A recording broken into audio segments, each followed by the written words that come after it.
شیعہ میں بہت سارے فرقے پیدا ہوئے، تقریباً 70 فرقے تو میں پڑھ کر کے آیا، باقی ہے کتنے معلوم نہیں۔ اس وقت سے حضرت عثمان غنی کی شہادت کے بعد سے جو شیعہ حضرات کی جماعتیں شروع ہوئیں، اہل تشیع بھی ان کو کہتے ہیں اور رافضی بھی ہیں، یہ ہر زمانے میں رہے اور ان میں فرقے بہت سارے ہوئے، کیسانیہ، غلات، اسماعیلیہ، دروزیہ، بزاریہ، نظاریہ، امامیہ، بہت سارے فرقے اس میں پیدا ہوئے، سب کے الگ الگ تھوڑے تھوڑے سے عقیدوں میں یا مسائل میں فرق ہے، لیکن ہے ایک ہی مینیو، کسی میں لال مرچی زیادہ، کسی میں ہلدی زیادہ، بس مینیو ایک ہی ہے، مین چیز جا کر کے وہیں پر ختم ہوتی ہے۔ حضرت علی کرم اللہ وجہہ الکریم، مولا علی کرم اللہ وجہہ الکریم کے متعلق جو عقائد گڑھے گئے، اس میں سے ایک فرقہ ایسا ہے جو حضرت علی کو خدا کے درجے تک پہنچاتا ہے، اور ان کا عقیدہ یہ بھی ہے کہ اللہ تعالی حضرت علی کی شکل میں دنیا میں آیا، نعوذ باللہ من ذالک، رب الارباب کہا، خالق کہا۔ ہم ایسے عقیدوں کے سخت خلاف ہیں، شرک ہرگز ہماری جماعت میں نہیں آ سکتا۔ حضرت علی رضی اللہ تعالیٰ عنہ کے لیے کچھ لوگوں نے الوہیت کا عقیدہ یعنی خدا ہونے کا عقیدہ بنایا، اور ایک فرقہ ایسا آیا وہ تو یہ کہنے لگے نبوت جو ہے وہ حضرت علی کو ملنے والی تھی، اور حضرت علی سوئے تھے تو اس لیے محمد صلی اللہ علیہ وسلم کو جبرائیل دے کے چلے گئے۔ یہ ایسا ہی بتا رہے ہیں جیسے نان کٹائی دے کر چلے گئے۔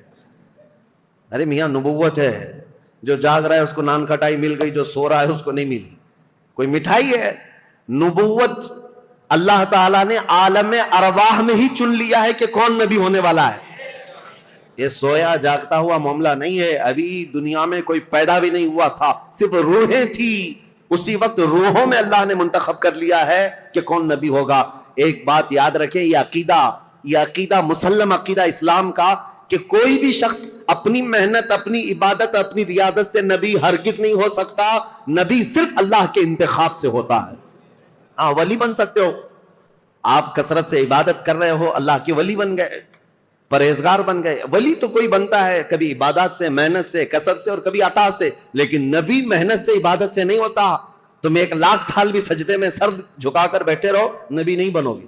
نبی تو اللہ تعالیٰ کے انتخاب سے، اور اب تو کسی کے نبی ہونے کا امکان ہی نہیں۔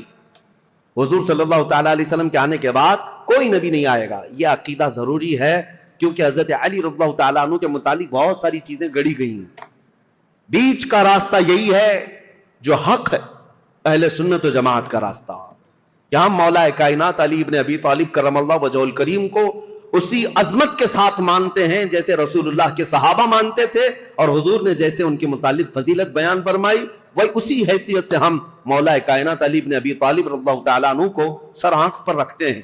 ہم ان وہابیوں کی طرح بھی نہیں جو حضرت علی رضی اللہ تعالیٰ عنہ کی شان کو گھٹاتے ہیں، نعوذ باللہ۔ ہم برسر اعلان یہ کہتے ہیں کہ رسول اللہ صلی اللہ تعالیٰ علیہ وسلم نے غدیر خم پر یہ خطبہ ارشاد فرمایا تھا، من کنت مولا فہذا علی مولا۔ یہ حدیث اتنی تواتر کے ساتھ ہے کہ اتنے صحابہ اور اتنے لوگوں نے اس حدیث کو بیان کیا ہے کہ ان کا جھوٹ پر جمع ہونا محال ہے، اس لیے یہ حدیث بڑے اعلیٰ درجے کی ہے۔ میرے آقا صلی اللہ علیہ وسلم نے فرمایا تھا، میں جس کا مولا ہوں علی بھی اس کے مولا، علی بھی اس کے مولا ہیں۔ اب اس حدیث کو لے کر کے بھی بہت سارے لوگ ہنگامہ مچاتے ہیں کہ رسول اللہ صلی اللہ تعالیٰ علیہ وسلم تمام نبیوں کے مولا ہیں، تو حضرت علی نبیوں کے بھی مولا ہیں، وہ نبیوں کے اوپر بھی لے کر چلے گئے، کیونکہ یہ حدیث ہے۔ حضور نے فرمایا مولا کے عربی میں کئی معنی ہیں۔ مولا عربی میں جو ہے آقا کو بھی کہتے ہیں، غلام کو بھی کہتے ہیں، مددگار کو بھی کہتے ہیں، دوست کو بھی کہتے ہیں۔ عربی کی شدھ بدھ رکھنے والا وہ سمجھے گا کہ کہاں کیا معنی لینا ہے۔ اسی طرح سے اگر عربی کی ترجمے کرنے لگ جائیں تو پھر اوٹ پٹانگ حرکتیں شروع ہو جائیں گی، جیسے گوگل ٹرانسلیٹ کر کے دے دیتا ہے، وہ کچھ بھی جیسا ہو اسی طرح سے اٹھا کر دے دے گا۔ ایک لفظ عربی میں آتا ہے اور اس کے 70 معنی ہیں، کسی کے 50 معنی، کسی کے 500 معنی۔ عربی کی ڈکشنری اگر آپ سمجھنا چاہیں تو بہت وسیع ہے، سمندر ہے یہ عربی لغت، یہاں تک کہ ایک ایک لفظ پر لوگوں نے کتاب لکھ ڈالی ہے عربی کے ایک ایک لفظ پر۔ تو مولا کا مطلب کئی معنی ہیں، تو جہاں پوری کائنات مراد ہوگی، حضور نے فرمایا میں جس کا مولا ہوں، یقیناً میرے نبی آقا ہیں، جس کے حضور آقا ہیں، حضرت علی بھی اس کے آقا ہے، لیکن نبیوں کے متعلق یہ معنی نہیں لیا جائے گا۔ انبیاء کرام افضل ہیں، پوری مخلوق میں سب سے افضل ہیں، اور جو بھی ہوگا نبیوں کے بعد افضل ہوگا۔ بہرحال میں یہ ٹاپک کو صرف آپ کے سامنے اس لیے رکھ رہا ہوں کہ سوشل میڈیا کے اس بھیانک دور میں انہی حدیثوں کا سہارا لے کر بھولے بھالے نوجوانوں کے دماغ میں یہ باتیں ڈالی جاتی ہیں، یہ چیزیں بھی لائی گئی ہیں حضرت علی نبیوں سے افضل ہیں۔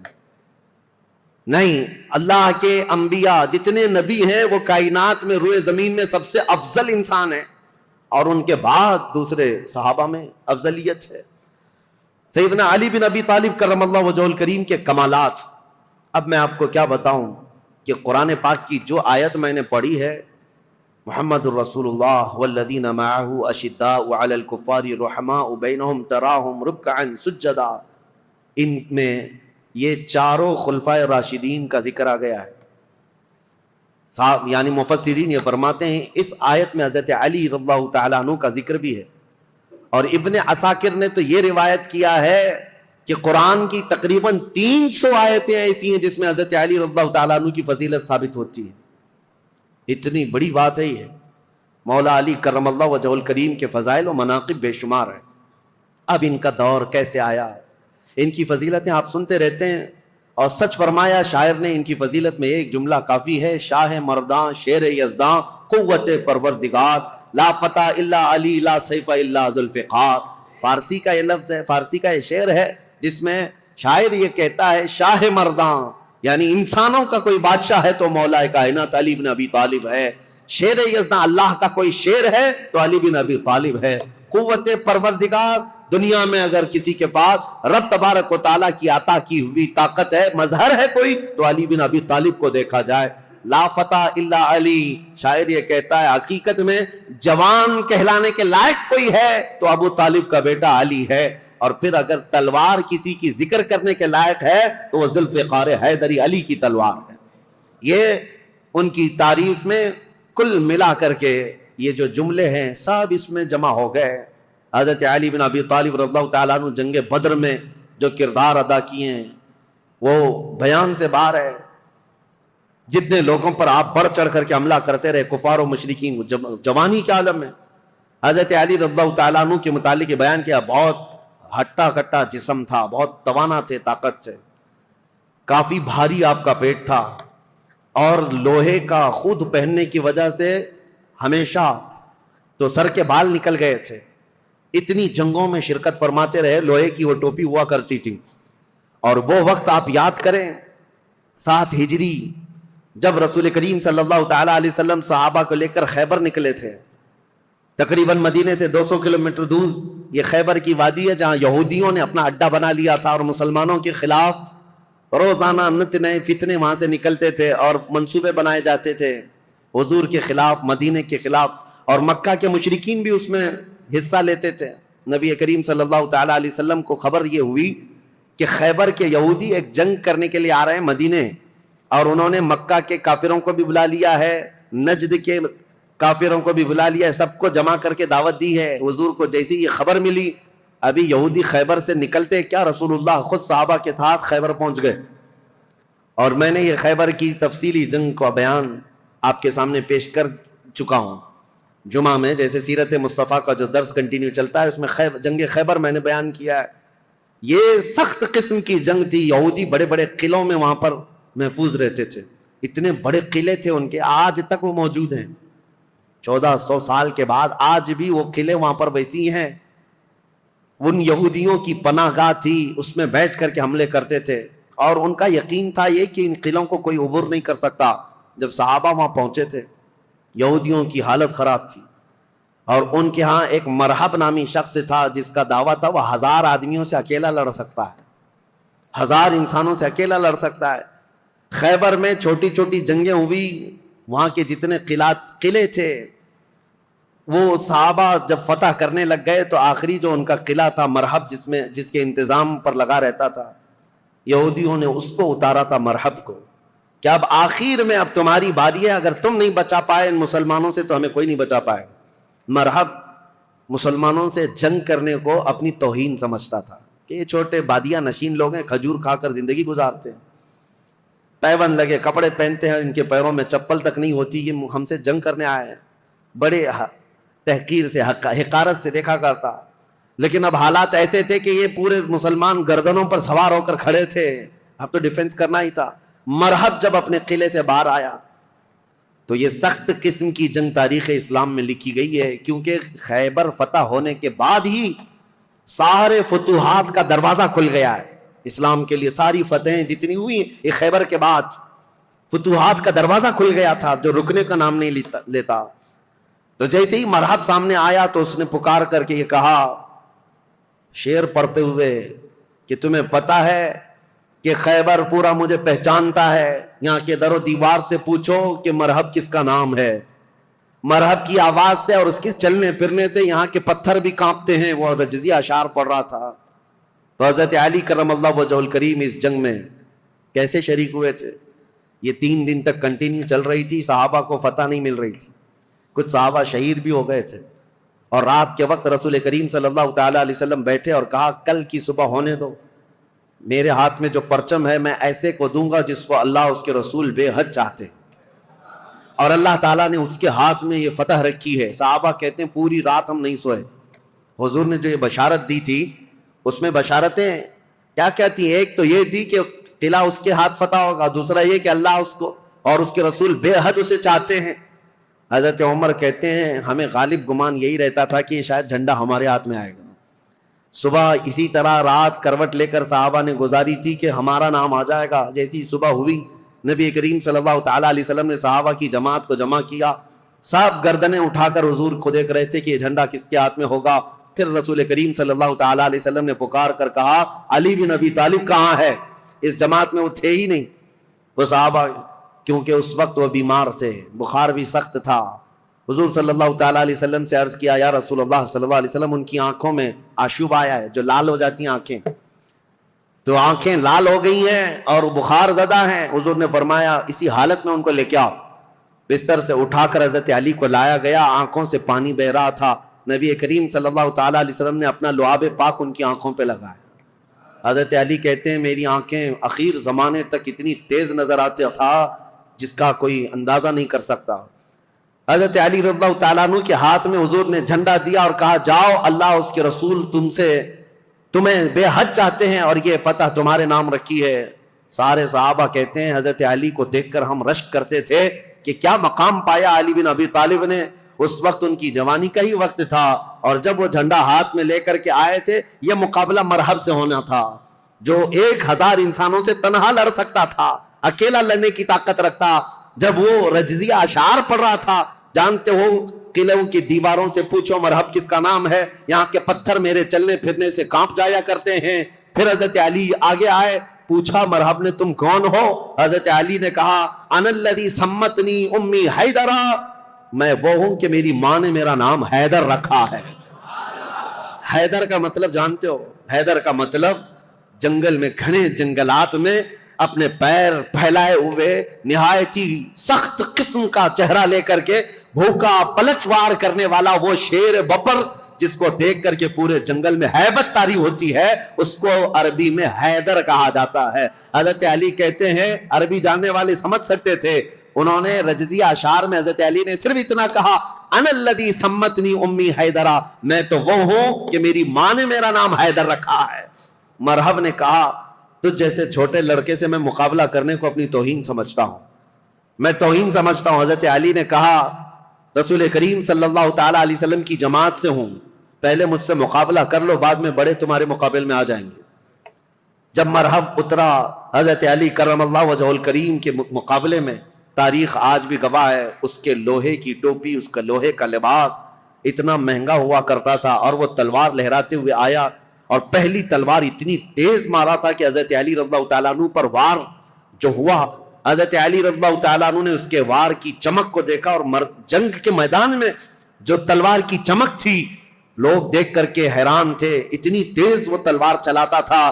تو صحابہ کہتے ہیں ہمیں خوف ہو گیا، ڈر ہو گیا کہ علی بن ابی طالب گھوڑے پر ہے، ایک ہی بار اس نے ایسا کیا ہے کہ اس کی آواز فضا میں گونج رہی ہے، علی کا کیا ہوگا. حضرت علی رضی اللہ تعالیٰ عنہ بالکل بے خوف تھے. اللہ کے شیروں کو آتی نہیں روباہی، اللہ کا جو شیر ہوتا ہے وہ لومڑی کبھی بنی نہیں سکتا.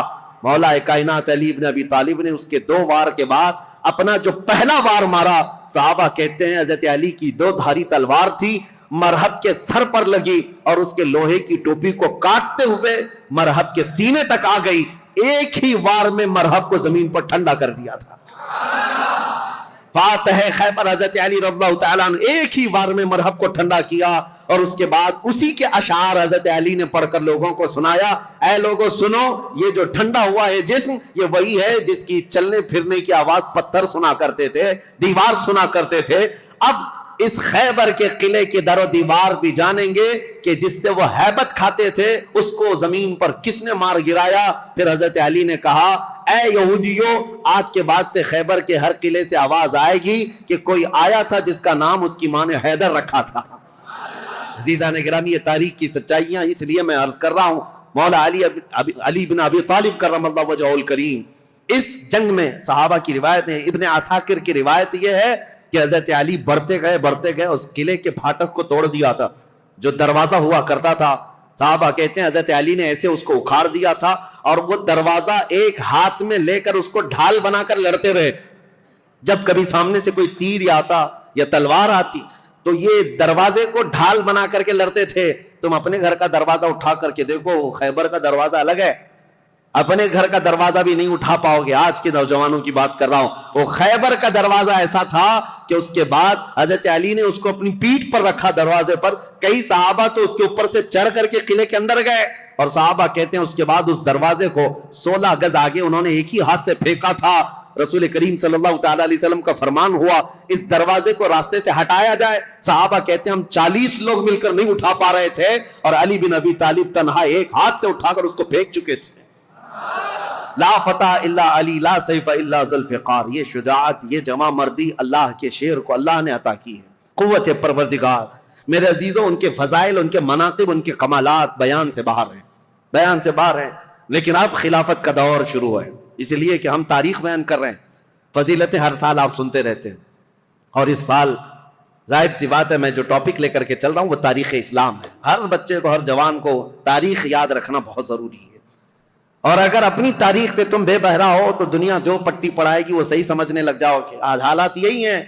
تم خالی کورے کاغذ لے کر کے بیٹھے ہو, سوشل میڈیا میں کوئی آیا نئی بات بولا, کہا ہاں یہ تو بالکل نہیں لگ رہی ہے, نہیں کچھ نہیں, 1400 سال پرانی ہے, تم کورے تھے, تم نے پڑھائی کہاں تھا. اس لیے تاریخ کی سچائیاں اگر تمہیں یاد نہ ہو تو اگلا دور جو آنے والا ہے اور بھی بہت ڈینجر ہے, بہت سخت ہے. آپ کو پتا ہے یہ ظالمانہ حکومتیں جو ہمارے سر پر آج منڈلا رہی ہیں, یہ دجالی نظام جو پیدا ہو چکا ہے, یہاں سب چیزوں پر اٹیک ہے. آپ یہ مت سمجھنا کہ یہ صرف ہماری مسجدیں گرا رہے ہیں یا ہماری خانقاہوں کو پامال کر رہے ہیں, بلکہ ماسٹر پلاننگ کے ساتھ تمہاری نسلوں کی تباہی کا انتظام ہو چکا ہے. ماسٹر پلاننگ کے اعتبار سے ایسے کہ یہاں پر باضابطہ ایجوکیشن منسٹر اسی کو بنایا جاتا ہے جو سخت قسم کا تعصب پسند ہو. تمہاری تاریخ کو توڑ مروڑ کر کے تمہارے اسکول کے سلیبس میں ایسی چیزیں ڈال دیں کہ بچہ کچے دماغ میں پڑھتے پڑھتے یہی سمجھ جائے. آج حالات ایسی ہیں, 10-20 سال پہلے جا کر کے آپ اسکول کے نصاب سلیبس کی کتابیں اٹھا کر کے پڑھیں, اس میں حضور صلی اللہ علیہ وسلم کے نام پر چیپٹر ہوا کرتا, صحابہ اکرام کے حضرت عمر فاروق کے نام پر چیپٹر ہوا کرتا تھا. کوئی نہ کوئی ٹیکسٹ بک میں آپ کو مل جائے گا. آج تو ہے ہی نہیں. تاریخ اسلام کی یہ سچائیاں, نہ اورنگزیب آئیں گے, نہ شہاب الدین غوری آئیں گے, تاریخ کو مٹا کر کے پتہ نہیں کون کون سے پہاڑی چوہوں کو لا کر رکھا ہے, سب طرح سے بدل کر کے, اس طرح کہ تعصب کی اینک ایسی پہن رکھی ہے انہوں نے کہ تمہارے بچوں میں یہ زہر پھیلتا جائے اور بچے تمہاری تاریخ سے بے بہرا ہو جائیں. آج اے نوجوانوں, اگر دنیا تمہاری تاریخ مٹانے کی کوشش کر رہی ہے تو اس وقت تمہاری ذمہ داری ہے. میں رشیا کی ایک چھوٹی سی کنٹری جہاں قرآن پر پابندی لگا کر تقریباً 70 سال گزر چکے تھے, 60 یا 70 سال, سوویت یونین کی لڑائیوں میں, اس سے پہلے جو وہاں کے حالات تھے, مارکسزم, لینن کا جو انقلاب آیا تھا, ریولیوشن, کچھ ممالک ایسے سخت اسٹرگل کر چکے ہیں, مسلمانوں کی اذانیں بھی بنتی, قرآن پر پابندی ایسی لگی تھی.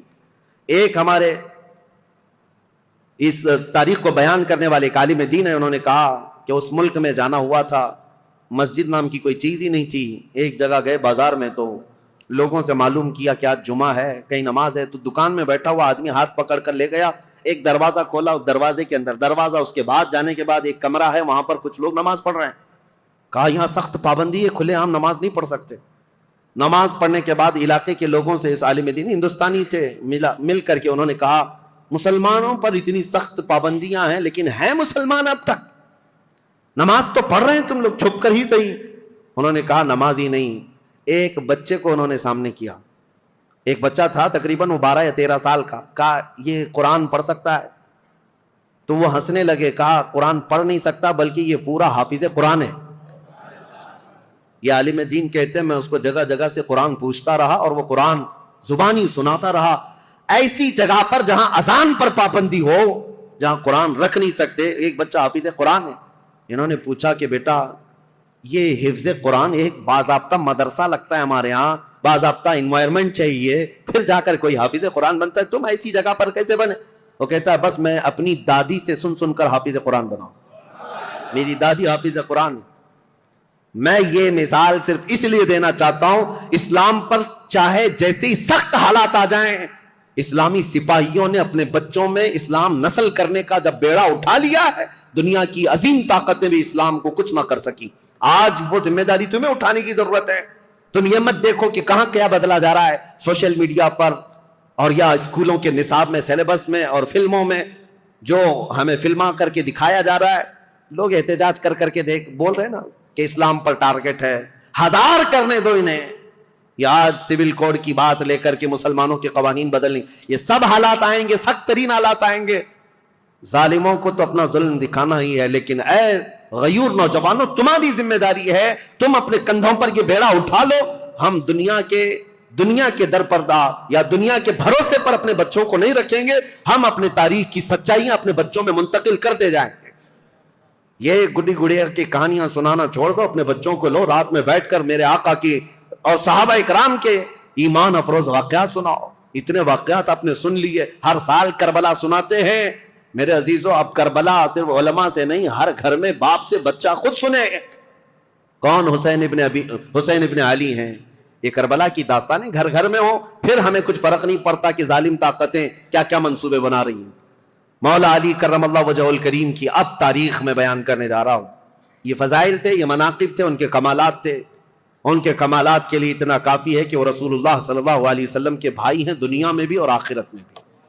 ان کی فضیلت کے لیے اتنا کافی ہے کہ رسول اللہ صلی اللہ تعالی علیہ وسلم نے ان کے لیے یہ فرمایا کہ تم میرے لیے ویسی ہی ہو جیسا موسیٰ علیہ السلام کے لیے ہارون علیہ السلام تھے, بس فرق اتنا ہے کہ میرے بعد کوئی نبی نہیں ہوگا.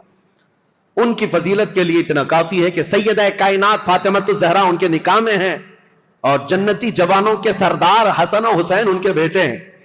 ولایت کا سر چشمہ حضرت علی تک پہنچتا ہے.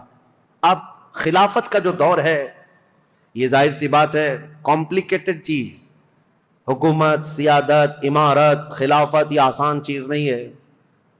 میرے عزیزو, ہر زمانے میں, ہر دور میں یہ عہدہ ہمیشہ اختلافی ہوتا ہی رہا ہے. لیکن صحابہ کے دلوں میں حضور صلی اللہ تعالی علیہ وسلم نے خالص اللہ کی محبت رکھی تھی. وہ دنیا پرست نہیں تھے اور دنیا کے اسباب کی طرف یا مادوں کی طرف وہ اپنے دل دادا نہیں تھے. اللہ کا خوف رکھتے تھے, اس لیے زیادہ معاملات نہیں آئے. پھر بھی جیسے کہ کل میں نے بتایا, حضرت عثمان کے 12 سالہ خلافت کے دور میں آخر دور ایسا آیا جو فتنوں سے بھرا ہوا تھا. عبداللہ بن سبا نام کا ایک یہودی جس نے یہ بیج بویا اور ایک جماعت پیدا کر دی, اور مسلمانوں میں انتشار اور فرقہ پیدا ہونا شروع ہو گیا. اور سبب کہاں, یہ فتنہ کہاں تک پہنچا؟ حضرت عثمان غنی کا قتل ہو گیا مدینے میں. یہ پہلا قتل ہے جو مسلمانوں کے ہاتھ ہوا ہے, حضرت عثمان غنی کا قتل. حضرت عمر کو بھی شہید کیا گیا, لیکن وہ تو ایک آگ کا پجاری تھا, ابو لولو فیروز مجوسی. لیکن حضرت عثمان کا جو قتل ہوا ہے وہ آپسی انتشار کی وجہ سے ہوا. تفصیل میں نے بتایا. جگہ جگہ انقلاب نام سے کچھ جماعتیں کھڑی ہوتی تھیں. ان کو یہ چاہیے تھا ریولیوشن, اور ان کو جدت, نیا پن چاہیے تھا. حضرت عثمان کا خلافت کا زمانہ 12 سال ہو رہا تھا, اور یہ وقت یہاں تک آ پہنچا کہ مدینے میں پہنچ کر کے ان سبائیوں نے, مصر کے رہنے والے بلوائیوں نے حضرت عثمان کا قتل کر دیا. یہ قتل صحابہ کے لیے بہت بڑا صدمہ تھا. جتنے بڑے صحابہ تھے اس قتل کے خلاف تھے, خود حضرت علی کرم اللہ وجہ الکریم اس کی سخت مذمت کرتے رہے اور کہتے رہے کہ رسول اللہ صلی اللہ علیہ وسلم کے حرم مدینہ کو جس نے حلال کر دیا خون سے حضرت عثمان کے، وہ دنیا کا بدترین شخص ہے. اور حضرت علی کے فرامین ہے کہ میں سمجھتا ہوں قتل عثمان سب سے بدترین فتنہ ہے. اب حالات ہو گئے، ان کے قتل کے بعد جنازہ ہو گیا، تدفین ہو گئی، جنت البقیع میں آپ دفن ہوئے. اب خلافت کا مسئلہ آیا کہ اب کون خلیفہ بنے گا. جیسے حضرت ابو بکر کی خلافت، کیسے تمام مسلمانوں نے اتفاق رائے سے آپ کو خلیفہ چن لیا تھا، اور حضرت عمر کو حضرت ابو بکر نے جاتے وقت خود ہی اعلان کر دیا تھا، اس لیے اختلاف نہیں ہوا، صحابہ نے ان کو چن لیا تھا. اور حضرت عثمان کی خلافت کیسے ہوئی تھی؟ 6 صحابہ جمع ہوئے تھے، کل جیسے میں نے بتایا مجلس شورا اس کو کہتے ہیں، جس میں حضرت سعد بن ابی وقاص، عبد الرحمن بن عوف، حضرت زبیر، حضرت طلحہ اور حضرت علی، حضرت عثمان، یہ 6 لوگ تھے. حضرت عمر نے جاتے جاتے ان کو منتخب کیا تھا، یہ 6 لوگ جس کو منتخب کریں گے وہ خلیفہ ہوگا. ان 6 میں سے 2 تو پہلے ہی ہٹ گئے کہ ہم کو خلافت کا کوئی ارادہ نہیں ہے، اور باقی جو 2 تھے انہوں نے اپنی خلافت دوسرے کو سپرد کر دی. جیسے حضرت زبیر نے حضرت علی کو دے دیا، حضرت طلحہ نے حضرت عثمان کو. بچے 2 ہی تھے، حضرت علی اور حضرت عثمان، جو خلافت کے دعوے دار. لیکن حضرت عبد الرحمن بن عوف نے دونوں سے وعدہ لے لیا تھا، ہم جس کی بیعت کریں گے ایک دوسرا اس کی پیروی کرے گا، اطاعت کرے گا. تو جب حضرت عثمان کی بیعت ہو گئی تو حضرت علی نے بھی بیعت کیا. اب یہ پوری روایت مسند ابی یعلا میں، تاریخ ابن عساکر میں، خود حضرت علی کرم اللہ وجہ الکریم سے منقول یہ روایت میں آپ کے سامنے رکھتا ہوں. جب حضرت علی کے ساتھ ایک معاملہ پیش آیا تھا، وہ بھی میں ابھی تاریخ میں بتاتا ہوں. 2 جنگیں ہوئی ہیں جو تاریخ کی بدترین قسم کی، یعنی جس میں مسلمانوں کا بہت بڑا نقصان ہوا ہے. ان جنگوں کے متعلق ذکر کرنا مسلمانوں میں یہ ضروری نہیں ہے، لیکن ابھی دور ایسا آ گیا ہے کہ چوہے بہت آ گئے ہیں اور تمہارے وائر کاٹنے پر لگے ہوئے ہیں، اس لیے ہمیں حقیقت تھوڑی بیان کرنی پڑی. جنگ جمل، جنگ صفین کے متعلق ایک خلفشار مچا کر رکھا ہے کچھ لوگوں نے، اس لیے حقیقت کیا ہے وہ بتاؤں گا. اس وقت جب بصرہ میں گئے تھے حضرت علی، ایک مشہور تابعی ہیں اور ایک صحابی ہیں حضرت احنف بن قیس، انہوں نے پوچھا تھا حضرت علی سے، اے علی آج آپ اپنے گھوڑے پر سوار ہو کر بصرہ تک آ گئے ہیں، آپ یہ بتائیں رسول پاک صلی اللہ تعالی علیہ وسلم نے کیا آپ کو اس کا حکم دیا تھا، یا آپ یہاں تک کس لیے آئے؟ تب حضرت علی نے تفصیلاً ایک حدیث پر جو حضرت علی سے مروی ہے بیان کیا، کہا لوگوں سنو، میری قرابت رسول اللہ سے کیا ہے وہ بتانے کی چندہ ضرورت نہیں، میری رشتہ داری کیا ہے. لیکن جب رسول کریم صلی اللہ تعالی علیہ وسلم کی وفات ہوئی تو ہمیں ڈر یہ تھا کہ اختلاف پیدا ہو جائے گا مسلمانوں میں، لیکن اللہ کریم ایسا کرم کیا کہ حضرت ابو بکر صدیق کو مہاجرین اور انصار سب نے بالاتفاق خلیفہ مان لیا. حضرت علی کہتے میں بھی اس میں تھا، میں نے بھی حضرت ابو بکر کی خلافت کو تسلیم کیا، اور صرف اتنا نہیں کہ نہ چاہتے ہوئے، بلکہ حضرت علی کہتے وہ اس کے اہل تھے اور اس کے حقدار تھے، ان سے افضل ہمیں کوئی نہیں تھا. میں نے ان کی خلافت کو تسلیم کیا، اور جب جب انہوں نے جنگوں میں شرکت کا کہا میں نے جنگوں میں شرکت کی، جتنا انہوں نے مجھے حصہ دیا میں اس میں سے حصہ لیتا رہا. لیکن جب حضرت ابو بکر صدیق کا انتقال ہوا تو حضرت علی کہتے ہیں میرے دل میں یہ خیال تھا، لیکن حضرت ابو بکر نے جانے سے پہلے ہی ایک وصیت کر دی تھی مسلمانوں کو حضرت عمر کے نام پر کہ عمر بن خطاب کو میں صحیح سمجھتا ہوں، تم لوگ اپنا اس کو منتخب کر لو. تو حضرت علی کہتے ہیں حضرت ابو بکر کی ہم حد درجہ تعظیم کرتے تھے، اس لیے ان کے فرمان کے آگے کوئی جا نہیں سکتا تھا. حضرت عمر کو ہم نے خلیفہ بنایا. حضرت علی کہتے ہیں میں نے حضرت عمر کے 10 سالہ زمانے میں جتنی جنگیں انہوں نے مجھے جہاں جہاں بھیجا میں نے شرکت کی، جو مال غنیمت ملتا تھا ان کی طرف سے میں نے سب لیا، اور ہر چیز میں ان کے شانہ بشانہ رہا. پھر جب حضرت عمر کا انتقال ہوا تو وہ کہتے ہیں کہ وہ مجلس سے شورا بنا کر گئے تھے 6 لوگوں کی، اس میں بھی تھا، اور اس میں 6 لوگوں میں جب انتخاب کرنے کی بات آئی تو 2 ہٹ گئے اور 2 نے ہمارے حوالے کر دیا، لاسٹ میں 2 بچ گئے، علی اور عثمان رضی اللہ تعالیٰ عنہما.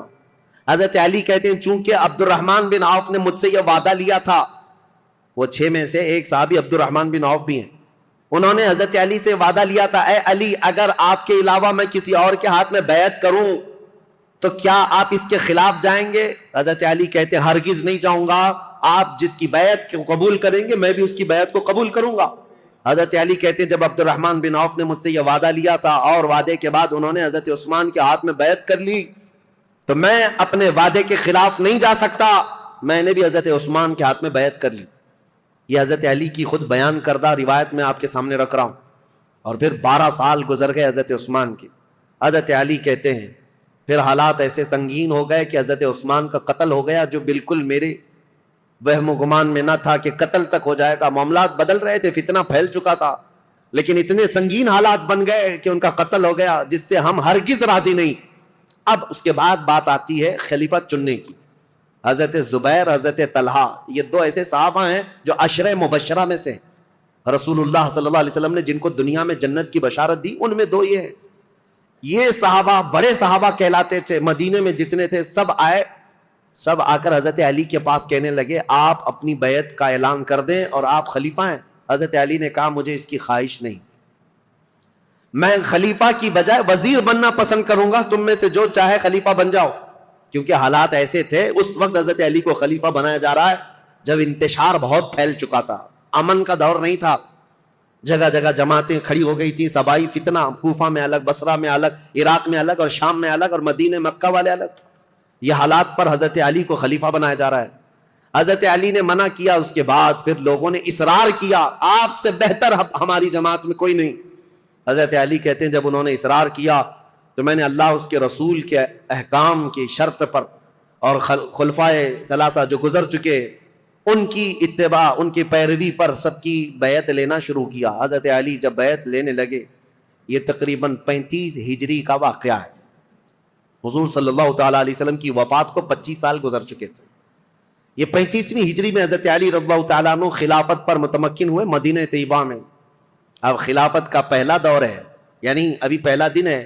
آپ بہترین خطیب تھے. حضرت علی کرم اللہ وجہہ الکریم خطبہ بہت اعلیٰ دیا کرتے. خطبے کے بعد آپ یہ جو فتنہ پھیلا تھا اس کو ٹھنڈا کرنے کے لیے کوششیں فرما رہے تھے. لیکن اسی اسنا میں ہوا کیا, حضرت علی رضی اللہ تعالیٰ عنہ نے چند دنوں کے بعد بہت سخت قسم کے فیصلے لیے.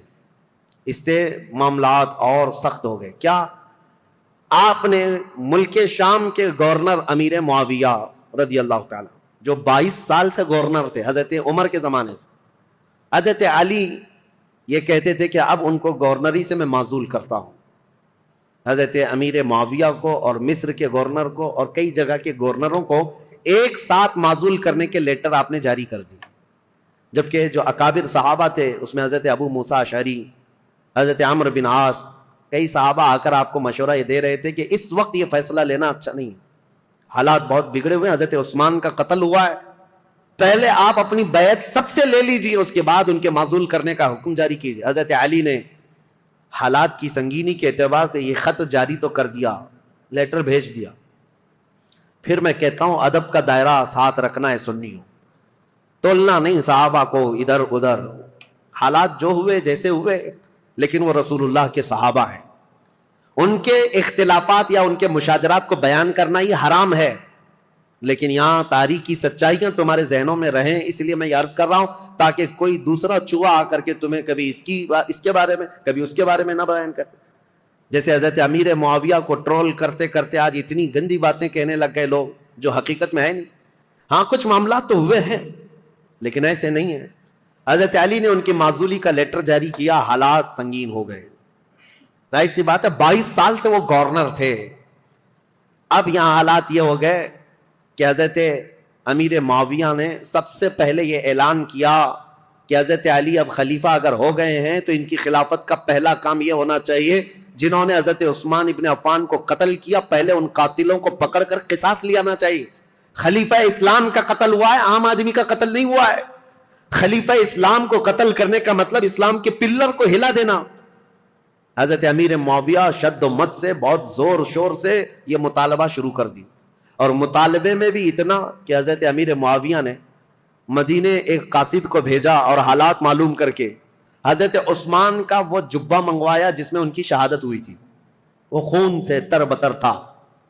حضرت عثمان جس میں شہید ہوئے تھے وہ جبہ موجود تھا, اور ان کی بیوی حضرت نائلہ اس وقت موجود تھی جو حضرت عثمان کے گھر میں ان کی انگلیاں کٹ گئی تھیں, بیچ بچاؤ میں یا زخمی ہو گئی تھی. ان کی کٹی ہوئی انگلیاں اور حضرت عثمان کا جبہ حضرت امیر معاویہ نے دمشق ملک شام منگوایا.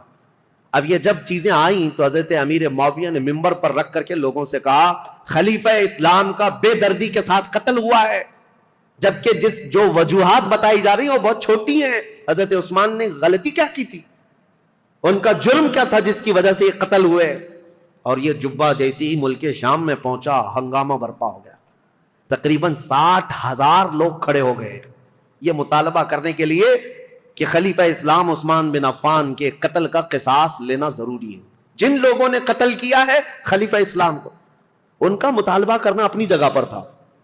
ظاہر سی بات ہے آج کے دور میں آپ کو بتاؤں، ملک کے پریزیڈنٹ پر کوئی حملہ کر دے یا ملک کے پی ایم پر کوئی حملہ کر دے تو پورے ملک کی عزت کا مسئلہ ہو جاتا ہے. عام چیز نہیں ہے، اسی لیے سیکورٹی بھی بہت رکھی جاتی ہے. اور اگر ہو گیا تو اس کے بعد حالات کیا ہوتے ہیں؟ جو نیا بیٹھے گا اس کے لیے سب سے پہلا مطالبہ یہی کیا جائے گا، جن لوگوں نے ان کا قتل کیا ہے پہلے ان کو پکڑو. یہ مطالبہ ہوتا ہے. ارے میاں پی ایم اور پریزیڈنٹ تو بہت دور کی بات ہے، ہمارے ہاں کوئی عام آدمی بھی مر جائے تو لوگ مطالبہ کرتے ہیں کہ قاتل کو پکڑو، کلر کون ہے اس کو سزا دو. یہ تو مطالبہ ہوتا ہی ہے، پروٹیسٹ ہوتے ہیں. تو حضرت امیر معاویہ کا مطالبہ بہت تیزی سے بڑھتا چلا گیا. اب دیکھیں میں حالات آپ کو سمجھا رہا ہوں. حضرت علی کے ساتھ کیا معاملات تھے؟ جیسے ہی مدینے میں آپ نے باغ ڈور سنبھالی، آپ کے لیے حالات یہ تھے کہ صحیح طریقے سے قاتل کون ہے یہ کسی کو معلوم ہی نہیں تھا. آج تک نہیں معلوم. تو کیونکہ اس گھر میں حضرت عثمان ابن عفان کی بیوی حضرت نائلہ اکیلی تھیں، وہ بہت پردہ دار عورت تھیں. انہوں نے بیان کیا حضرت علی کے سامنے کہ محمد بن ابو بکر چھت سے داخل ہوئے تھے، یہ تو میں نے دیکھا ہے. اور انہوں نے حضرت عثمان کی داڑھی بھی پکڑی تھی، لیکن حضرت عثمان نے ایک جملہ کہا تھا کہ تیرے باپ ابو بکر ہوتے تو یہاں تک تیری حرکت نہ ہو سکتی. یہ سن کر محمد بن ابو بکر چلے گئے اور دروازے پر کھڑے ہو کر وہ رو کر توبہ کرنے لگے. لیکن ان کے ساتھ انجان 2 آدمی بھی آئے تھے، میں انہیں نہیں جانتی ہوں نہ پہچانتی ہوں کون لوگ ہیں. اور اس کے بعد حضرت نائلہ جو حضرت عثمان کی بیوی اس وقت جو موجود تھی وہ کہتی ہیں قتل ہونے کے وقت میں وہاں موجود نہیں تھی، قتل ہو گیا. حضرت علی کے سامنے یہ مقدمہ ہے، بڑا سخت ہے. کسی انجان کو قتل تو نہیں کر سکتے پکڑ کر کے پوری جماعت کو. ظاہر سی بات ہے آپ موب لنچنگ بھی ہو جاتی ہے تو اس پورے موب کو جو ہے نا سزا نہیں دیتے حکومت. پرٹیکولر ایک آدمی کون ہے جو مرڈر کیا ہے اس کو پکڑنا ضروری ہوتا ہے. موب کا جو حملہ ہوتا ہے یہ سب لوگ اس میں شریک ہوتے ہیں. سزائیں چھوٹی چھوٹی ہو سکتی ہیں لیکن مرڈر کا جو جرم ہے وہ سب پر نہیں آتا. اس وقت حضرت علی کے ساتھ یہ معاملہ تھا کہ حقیقت میں قاتل کون ہے یہ نہیں معلوم. تو سیدنا علی بن ابی طالب مدینے کے سارے صحابہ سے کہہ رہے تھے کہ میں بھی حضرت عثمان کے قتل کا قصاص لینا چاہتا ہوں لیکن قاتل پکڑ کر کے تو لائیں. لوگوں نے کہا یہ مصر کے لوگ تھے، بلوائی تھے، ان سب کو پکڑ کے سزا دیجیے. حضرت علی کہتے ہیں وہ ایسی جماعت سے ہیں جن پر میرا قابو نہیں ہے، ابھی ابھی خلیفہ بنے ہیں اور مصر میں نیا اسلام ہے. یہ بلوائی یہ جتنے ہیں وہاں پر ایک فتنہ بھی پیدا ہو چکا تھا، تو وہ جدت پسند لوگ تھے، نئے نئے قسم کے اسلام میں آئے ہوئے تھے. حضرت علی ان مصلحتوں کو دیکھ کر خون عثمان کا بدلہ لینے میں آپ نے فرمایا کہ اس کو بعد میں حالات کے ٹھنڈے ہو جانے کے بعد لیا جائے گا، بس بات اتنی تھی. لیکن غلط فہمی بڑھتی گئی اور یہ غلط فہمی کو ڈالنے والا کون تھا؟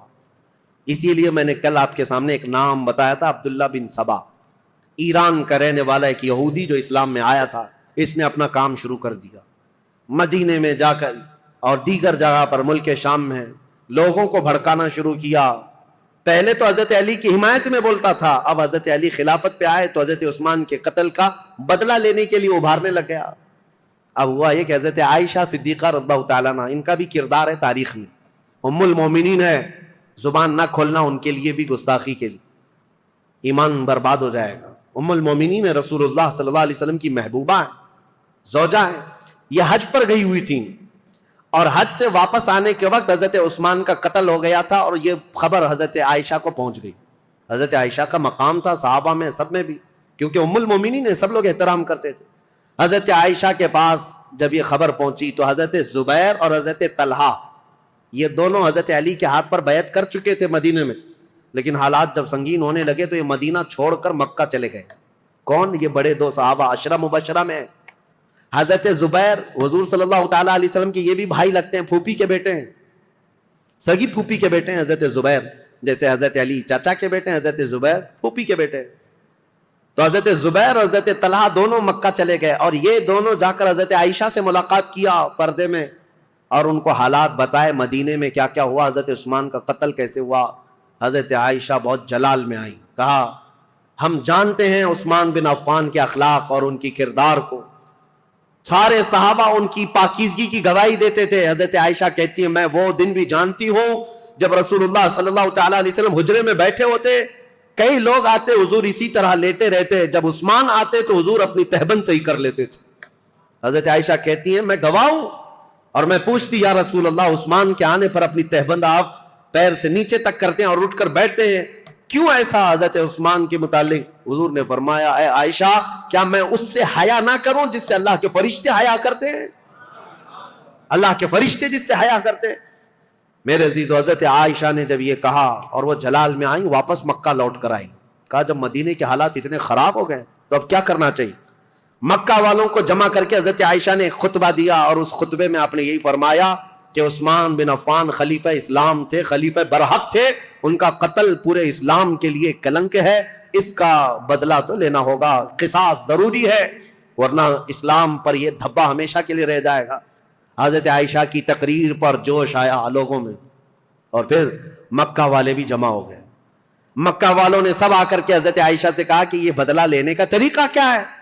حضرت علی خلیفہ ہو گئے اور انہوں نے سب سے بیعت لی ہے, لیکن طریقہ کیا ہے؟ حضرت عائشہ اب اس بارے میں مشورہ کر رہی تھی, ہاں طریقہ کیا ہے, اس پر بھی تو سوچنا چاہیے کہ خون عثمان کا بدلہ لینا ہے, لیکن وہ قوم مصر کے رہنے والی ہے اور مصر میں ہماری پہنچ نہیں, کیسے؟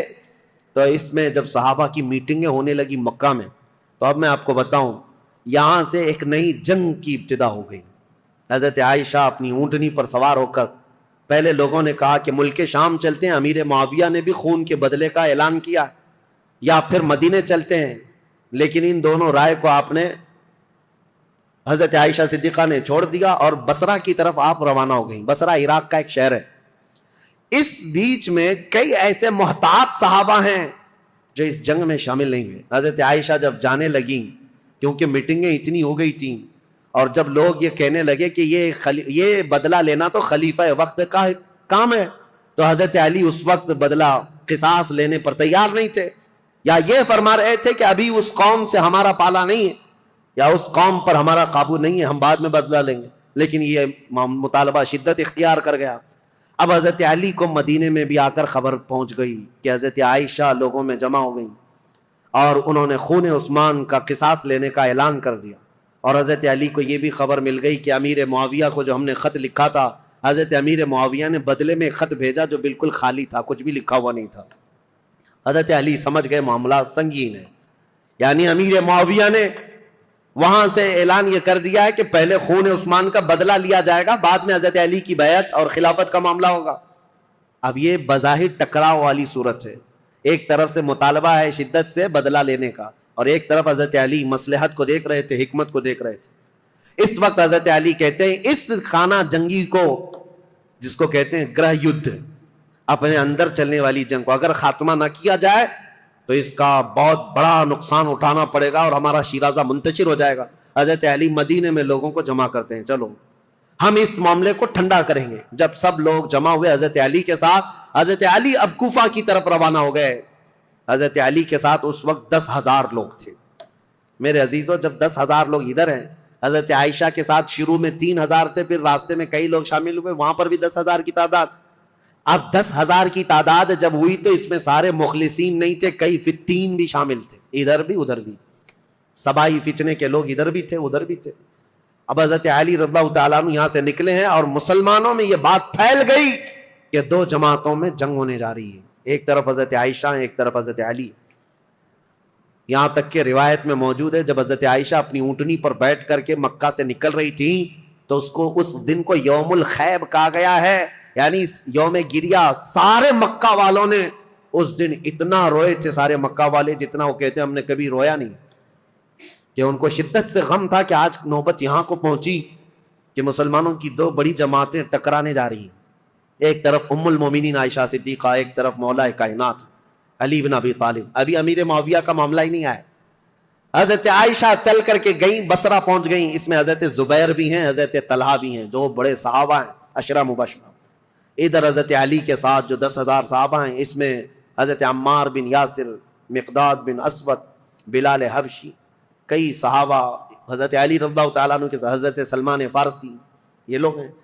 نکلے ہیں، جنگ کی نیت تو نہیں تھی، معاملات کو دیکھا جائے گا اور سامنے بیٹھ کر کے کچھ کیا جائے. اب حضرت علی کوفہ گئے تو وہاں حضرت ابو موسیٰ اشعری تھے، یہ بھی بڑے صحابی ہیں جنہوں نے بعد میں چل کر صلح کرائی. یہ کوفہ والوں میں بیان کر کر کے لوگوں کو یہ کہہ رہے تھے کہ اے لوگوں، اپنا ایمان بچانا، آخرت بچانی ہے، تلواریں اپنی نیام میں رکھو، کوئی اپنے گھر سے نہ نکلے، کوئی ان جنگوں میں شرکت نہ کرے. حضرت ابو موسیٰ اشعری تو لوگوں کو منع کر رہے تھے. پھر حضرت علی کوفہ پہنچ گئے. یہ کوفہ پہنچنے کی وہی تاریخ ہے کہ جب حضرت علی کوفہ پہنچے تو پھر اس کے بعد مدینے دوبارہ تشریف نہیں لائے. یہاں سے حضرت علی کی خلافت کا باضابطہ جو دور، کوفہ جو دارالعاصمہ، دارالخلافہ بنا اسلام کا، حضرت علی جب وہاں آئے تو لوگوں کو آپ کی فوج میں شامل کیا گیا. حالات سنگین ہو رہے ہیں، طاقت کے بل بوتے، طاقت کے زور، اس کو ٹھنڈا کرنا چاہیے. اب اس میں محتاط صحابہ جو تھے ان کی بھی رائے میں بتاتا ہوں. حضرت عبداللہ بن عمر ہیں، حضرت عمر بن عاص ہیں، یہ لوگ شریک نہیں ہوئے. محمد بن مسلمہ ہیں، یہ لوگ شریک نہیں ہیں. احنف بن قیس، یہ بعد میں.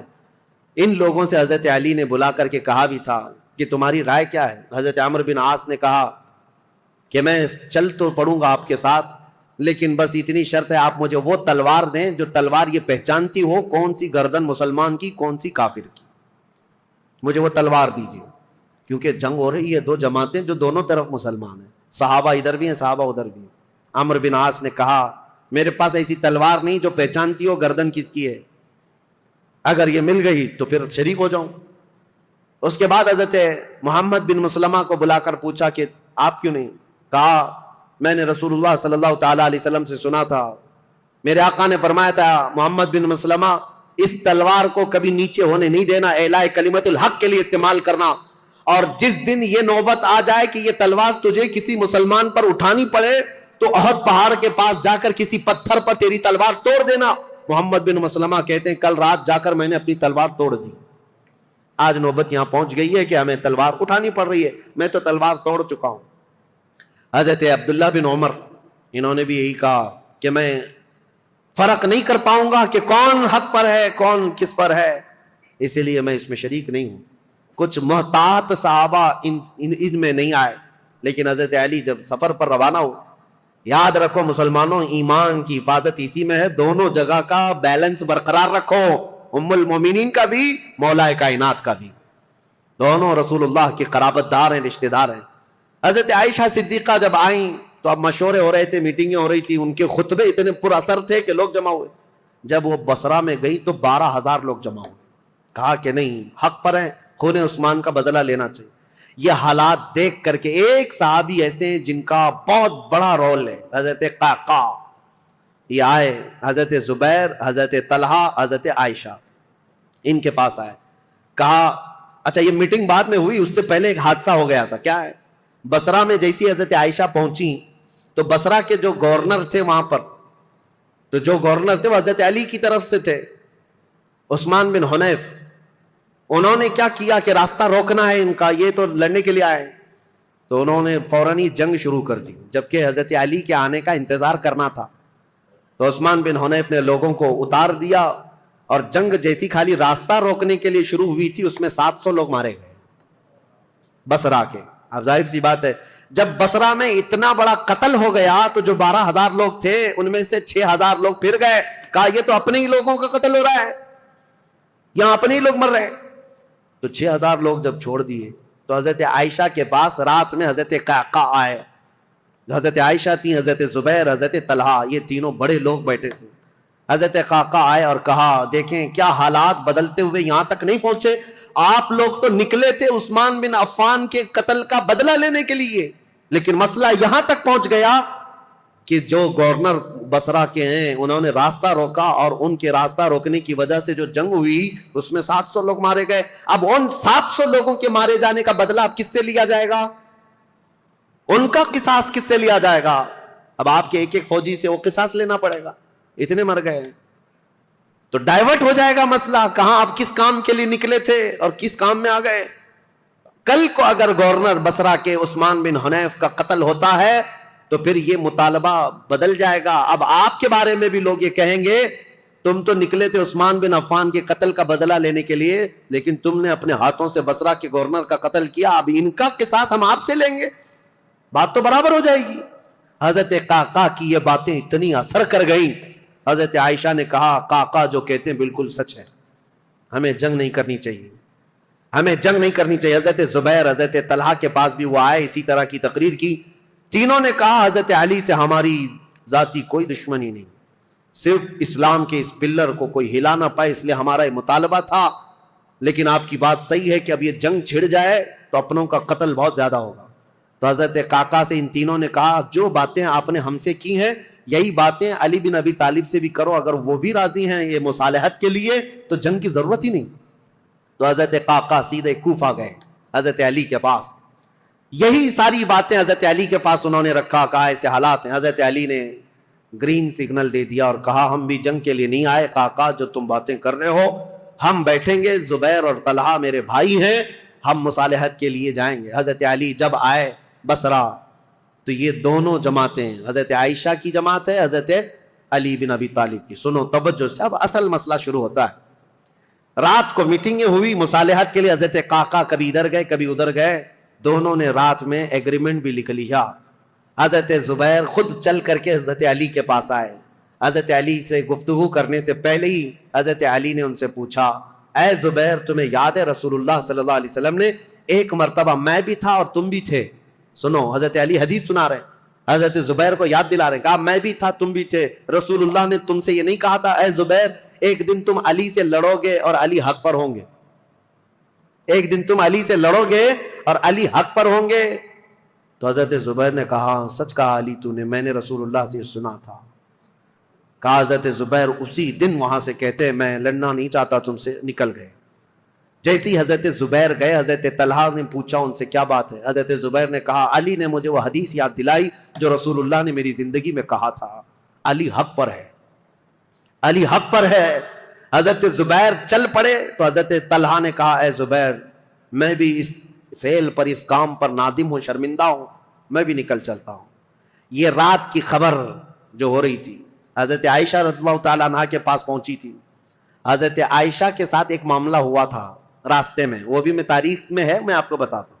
جب حضرت عائشہ کی یہ فوج چل رہی تھی مقام حواب ایک جگہ آئی جہاں کتے بھونکنے لگے، حضرت عائشہ نے فوراً اونٹنی کو کھڑا کر دیا اور پوچھا یہ اس جگہ کا نام کیا ہے؟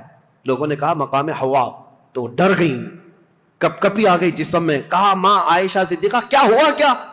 کہا میں نے رسول اللہ سے ایک حدیث سنی تھی، میرے آقا نے فرمایا اے عائشہ ایک بار تم مسلمانوں کے ساتھ سفر پر ہوگی تو اللہ کی قسم دیتا ہوں اس جماعت میں تم مت جانا جس میں حواب کے کتے بھونکیں گے۔ حضور سے میں نے یہ سنا تھا حواب کے کتے بھونکیں گے جس جماعت میں، اس جماعت میں جانا مت۔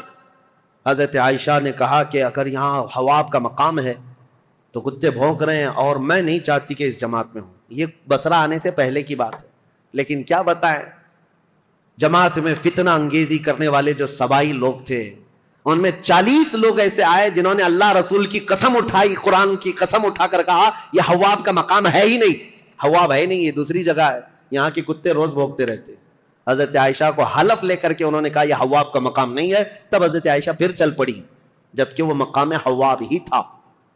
حضرت عائشہ جب بصرہ پہنچی تو اب حالات جو مصالحت کے ہو رہے تھے، رات کو ایگریمنٹ لکھ دیا گیا، لیکن جیسے ہی یہ سبائی 3 لوگوں کو پتا چلا دونوں جماعتوں میں صلح ہو رہی ہے تو دونوں جماعتوں میں صلح کی بات سن کر یہ سبائی لوگ جتنے جنگ میں شریک تھے سب کے سب بھڑک اٹھے اور کہا ہم یہاں تک صلح کرنے آئے ہیں، ہم تو ایک دوسرے کی گردن مارنے آئے ہیں، اگر یہ بڑے لوگ صلح کر رہے ہیں تو ہم تو نہیں صلح کریں گے۔ یہ فتنہ اٹھایا گیا اور صبح ہوتے ہی حضرت زبیر جا رہے تھے اپنا سامان لے کر اس میدان سے نکل رہے تھے، ایک سبائی شخص آیا اور حضرت زبیر کو پیچھے سے نیزہ مار کر شہید کر دیا۔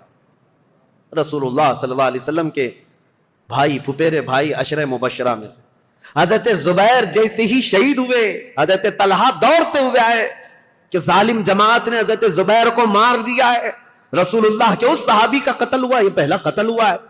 جیسی حضرت طلحہ ان کی لاش کے پاس دوڑتے ہوئے آئے، ان سبائیوں نے حضرت طلحہ کی بھی گردن مار دی۔ 2 عشرہ مبشرہ میں سے صحابہ تھے، قتل ہو گئے۔ اب ہوا یہ کہ جیسے ہی حضرت زبیر اور حضرت طلحہ شہید ہوئے تو یہ جو جماعت آئی تھی ان سب میں یہ اعلان ہوا کہ حضرت علی کے ساتھ جو جماعت آئی ہے انہوں نے وعدہ خلافی کی ہے، رات کو صلح کیا اور صبح قتل کیا ہے۔ اس اعتبار سے جنگ شروع ہو گئی۔ ادھر سے جو حضرت عائشہ کے ساتھ لوگ آئے تھے وہ جنگ میں کود پڑے اور ادھر سے جو تھے وہ بھی جنگ میں کود پڑے۔ یہ گھمسان کی جنگ چلتی رہی، اتنی سخت جنگ تھی، اتنی سخت جنگ تھی کہ ایک دن کے اندر 12,000 مسلمان قتل ہوئے۔ بہت سخت قسم کی یہ تاریخ ہے۔ یہ مجھے بتانا اس لیے بھی ضروری ہے کہ کوئی اٹھ پٹانگ تمہارے دلوں میں نہ ڈال دے۔ ہوا کیا تھا حقیقت یہ میں بتا رہا ہوں، لیکن حضرت عائشہ رضی اللہ تعالیٰ عنہ اب بات کرنا چاہ رہی ہیں حضرت علی سے، اور حضرت علی عائشہ سے بات کرنا چاہ رہے ہیں۔ بیچ میں راستہ ایسا جنگ کا گھمسان چھڑا ہوا ہے کہ نہ ایک دوسرے سے بات کرنے کا موقع مل رہا ہے۔ یہاں تک کہ حضرت عائشہ کا اونٹ جس پر وہ بیٹھی ہوئی تھی، اس کا نام ہی جنگ جمل ہے۔ جمل عربی میں اونٹ کو کہتے ہیں، نام ہی جنگ کا جمل رکھ دیا گیا کیونکہ اونٹ پر ایک جھوپڑی لگائی جاتی تھی کجاوا، اس میں حضرت عائشہ بیٹھی ہوئی تھی۔ اس اونٹ پر اتنے حملے کر دیے تھے، اتنے حملے کر دیے ادھر کی جماعت والوں نے کہ حضرت عائشہ کی حفاظت کے لیے جو ادھر موجود تھے وہ عزت قبیلے کے لوگ ان میں صرف اونٹ کی حفاظت کے لیے 700 لوگ قتل ہو گئے تھے۔ ایک گرتا تھا، دوسرا پکڑتا تھا، دوسرا گرتا تھا، تیسرا پکڑتا تھا، لیکن ان جان بازوں نے اونٹ کو گرنے نہیں دیا۔ حضرت علی رضی اللہ تعالیٰ عنہ نے پھر حکمت کے ساتھ فرمایا کہ یہ جنگ ختم ہوگی اس وقت جب یہ اونٹ بیٹھے گا، تو اپنی ایک معتمد جماعت کو جو اہل حق تھے ان کو بھیجا کہ جاؤ تم کسی نہ کسی طرح سے اونٹ کو نیچے پیروں کی طرف سے کچھ زخمی کر دو یا کسی طرح اونٹ بیٹھ جائے۔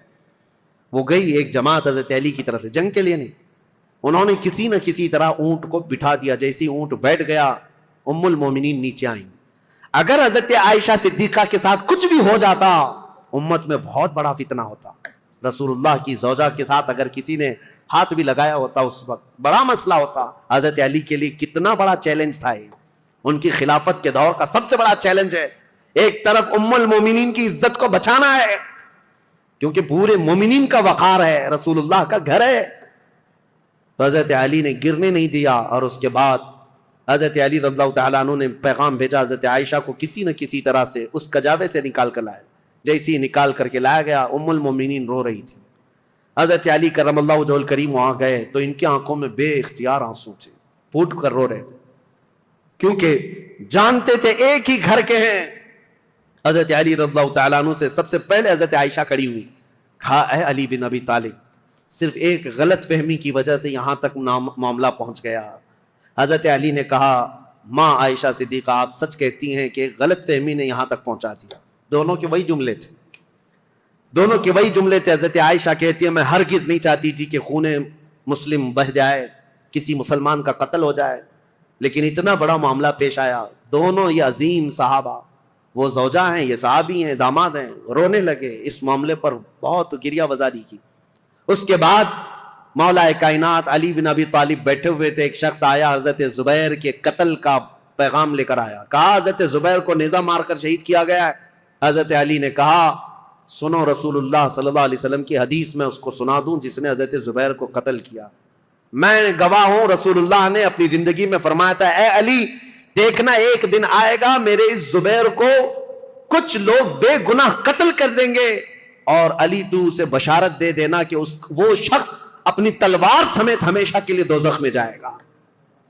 حضرت علی نے کہا بشارت ہو تجھ کو ابن صفیہ کا قتل کرنے والے، کیونکہ حضرت زبیر کی ماں کا نام صفیہ تھا جو رسول اللہ کی پھوپھی، ان کے قتل کرنے والے کو حضرت علی نے جہنم کی بشارت دی۔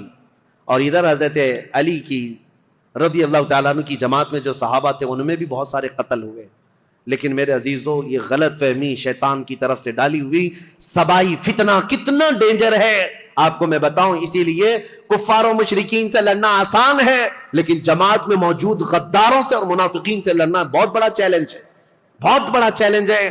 اسی لیے ہمیشہ سترک رہو، ہمیشہ محتاط رہو کہ تم اس دین پر قائم رہو جس پر اللہ اور اللہ کے رسول نے اپنے صحابہ کو چھوڑا ہے، اس کے علاوہ کوئی دوسرا راستہ امن والا ہے نہیں۔ یہ جنگ جمل ہے، اس کے بعد دونوں کے درمیان مصالحت ہو گئی، اور پھر حضرت علی رضی اللہ تعالیٰ عنہ کوفہ واپس چلے گئے، حضرت عائشہ صدیقہ رضی اللہ تعالیٰ عنہ واپس مکہ مکرمہ آئیں۔ یہاں تک کہ میں آپ کو بتاؤں، حضرت عائشہ جب نکلی تھی تو حضور کی ساری بیویاں، حضور کی ساری ازواج حضرت عائشہ کے ساتھ جا رہی تھی، لیکن جب حضرت عائشہ بصرہ جانے لگی تو حضور کی ساری ازواج وہاں سے نکل پڑی، کوئی ساتھ نہ آئی۔ اب اس معاملے کو میں آپ کے سامنے رکھتا ہوں میرے عزیزو، اے سنیو۔ پہلی بات تو یہ ہے، ہم میں سے کوئی اس لائق نہیں کہ ان دو جماعتوں میں کسی ایک کو کے لیے فیصلہ کر سکے۔ کیا آپ میں سے کسی کی اہلیت ہے؟ کوئی اس لائق ہے کہ کبھی حضرت علی کے بارے میں فیصلہ دے یا حضرت عائشہ کے بارے میں فیصلہ دے؟ جب تمہیں پتا ہے میری حیثیت ہے ہی نہیں۔ ارے ماں باپ لڑ جائیں تو بچے کی یہ حیثیت نہیں ہوتی کہ وہ ماں باپ میں فیصلہ کرے، وہ تو امت کے ان کبار لوگوں کی بات ہے جو رسول اللہ کی شرف صحابیت حاصل کیے ہوئے ہیں۔ پہلی بات اپنی زبان کو لگام دینا۔ یہ ہوا تھا تو یہاں ایسا نہیں ہونا تھا، وہاں ایسا نہیں ہونا تھا۔ یہ کوئی گھر کا حادثہ نہیں ہے، کسی گلی محلے کا حادثہ نہیں ہے۔ یہ دو جماعتیں صحابہ کی، دونوں جماعتیں جن کے متعلق قرآن کی آیتیں ہیں، رضی اللہ عنہم ورضوا عنہ، اللہ ان سے راضی ہوا اور وہ اللہ سے راضی ہیں۔ وَكُلًّا وَعَدَ اللَّهُ الْحُسْنَى 27 پارے کی آیت ہے۔ اللہ نے فرمایا ان سب سے اللہ نے جنت کا وعدہ فرمایا، جنت کا وعدہ فرمایا۔ غلط فہمی سے ہونے والی یہ جنگ، اگرچہ کئی مسلمانوں کا قتل ہوا، لیکن اس پر اللہ کریم کی بارگاہ میں فیصلہ ہوگا، اور رب العالمین احکم الحاکمین یوم قیامت یہ فیصلہ فرمائے گا۔ اور اسی لیے اے لوگوں، اپنی زبانیں دراز کر کے خود فیصلہ دے کر کہیں تم اپنے ایمان کو خراب مت کر لینا، کہیں اپنی آخرت کو خراب مت کر لینا۔ اب آئندہ سے میں آپ کو بتاؤں، جنگ جمل اور اسی طرح کی حضرت امیر معاویہ کے ساتھ ایک جنگ ہو گئی، جنگ صفین۔ اس کو تذکرے کی ضرورت نہیں، لیکن حقیقت میں وہاں پر بھی یہی غلط فہمی ہوئی تھی۔ حضرت امیر معاویہ چونکہ اعلان کر چکے تھے خون عثمان کا بدلہ لینا ہے، وہ بھی ملک شام سے آئے اور ایک جگہ پر حضرت علی رضی اللہ تعالیٰ عنہ کی فوج اور ان سے ٹکرا ہوا، اس میں بھی جنگ ہوئی، لیکن دو صحابہ کو حکم بنایا گیا، ایک حضرت عمر بن عاص اور ایک حضرت ابو موسیٰ اشعری۔ حضرت ابو موسیٰ اشعری حضرت علی کی طرف سے تھے، حضرت عمر بن عاص امیر معاویہ کی طرف سے تھے۔ سارے دونوں جماعتوں نے ان دونوں کو حکم بنایا اور کہا یہ جو فیصلہ کریں گے اس پر دونوں جماعتیں راضی ہوں گی۔ حضرت عمر بن عاص اور حضرت ابو موسیٰ اشعری نے دونوں نے آپس میں بات چیت کر کے ایک صلح نامہ بنایا، ایگریمنٹ بنایا، کیا کیا ہوگا آگے، کس کس طرح سے معاملات طے کیے جائیں گے۔ اس پر دونوں جانبین کی دستخط ہوئی۔ حضرت امیر معاویہ بھی ملک شام چلے گئے، حضرت علی بھی کوفہ آ گئے۔ جنگ نہیں ہوئی، یہ جنگ صفین، اس میں صلح ہوئی ہے، لیکن سبائی فتنہ یہاں پر بھی کام کر گیا۔ انہوں نے ایک نئی جماعت کھڑی کر دی، خارجیوں کی جماعت۔ انہوں نے یہ کہا علی نے بھی کفر کیا ہے، امیر معاویہ نے بھی کفر کیا ہے۔ دونوں کے بارے میں کہا، کیوں؟ کہا دونوں نے حکم بنایا، اپنا فیصل بنایا، اور حکم صرف اللہ ہے، حکم صرف اللہ ہے۔ لا حکم الا للہ آیت پڑھتے تھے اور کہتے تھے قرآن میں تو ہے اللہ ہی حکم ہے، اللہ کے علاوہ کوئی حکم نہیں۔ حضرت علی نے اس کے متعلق یہ فرمایا تھا، کلمۃ حق ارید بها الباطل، کلمہ تو حق ہے جو کہہ رہے ہیں، لیکن اس سے معنی باطل مراد لے رہے ہیں۔ جیسے آج بھی بہت ساری جماعتیں ہیں، آیتوں کو کس پر فٹ کر دیتے ہیں، مشرکین پر اتری ہوئی، مشرکین کے لیے اتری ہوئی آیتیں وہ مومنین پر فٹ کر دیتے ہیں۔ خارجی ایک جماعت تیار ہوئی جو حضرت امیر معاویہ کی بھی دشمن، حضرت علی کی بھی دشمن۔ ان لوگوں نے یہ فتنہ اٹھایا کہ یہ دونوں جماعتیں کافر ہو گئی، ہم اپنی جماعت لے کر الگ ہوتے ہیں۔ اور یہ جماعت ایک پھر نہیں بنی، شیعہ حضرات کے بعد ایک خارجی جماعت۔ اور یہ جب کافر خود ہو گئے، ظاہر سی بات ہے رسول اللہ کے دو صحابہ کو کافر کہنا خود کافر ہونا ہے۔ یہ جماعت نکلی، حضرت علی نے ان سے بھی مقابلہ کیا مقام نہروان میں، اور جتنے خارجی تھے یہ اتنے سخت ہو گئے تھے کہ جو بھی مسلمان گزرتا تھا اس کا پورا مال لوٹتے تھے اور اس کو جلا دیتے تھے۔ حضرت علی کی دشمنی میں مسلمانوں کے دشمن ہو گئے، تو پھر حضرت علی نے ان کے ساتھ مقابلہ کیا اور وہ جتنے خارجی ہوئے تھے ان کو قتل کیا۔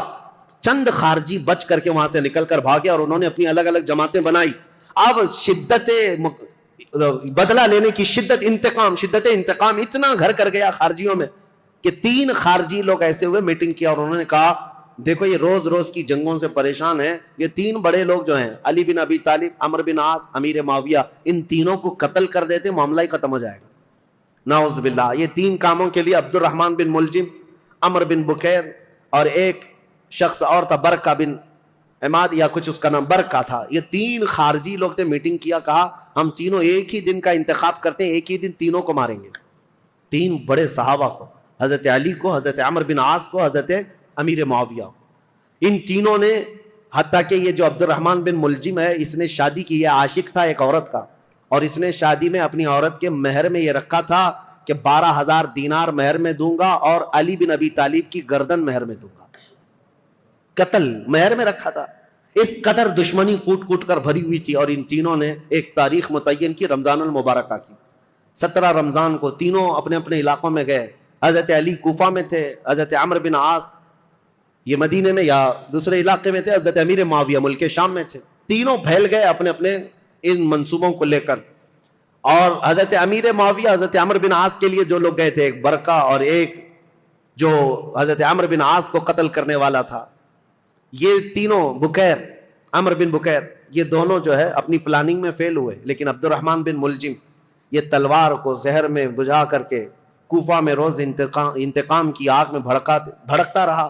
اور حضرت علی رضی اللہ تعالیٰ عنہ ایک رات سوئے ہیں اور خواب میں رسول اللہ صلی اللہ علیہ وسلم کو دیکھا، جیسے حضرت عثمان اپنی شہادت کے دن ایک دن پہلے دیکھے. حضرت علی رضی اللہ تعالیٰ عنہ نے خواب میں رسول اللہ سے عرض کیا، یا رسول اللہ، میری امت نے مجھے ٹھیس پہنچائی، آپ کی امت کے کچھ لوگوں نے مجھے ٹھیس پہنچائی.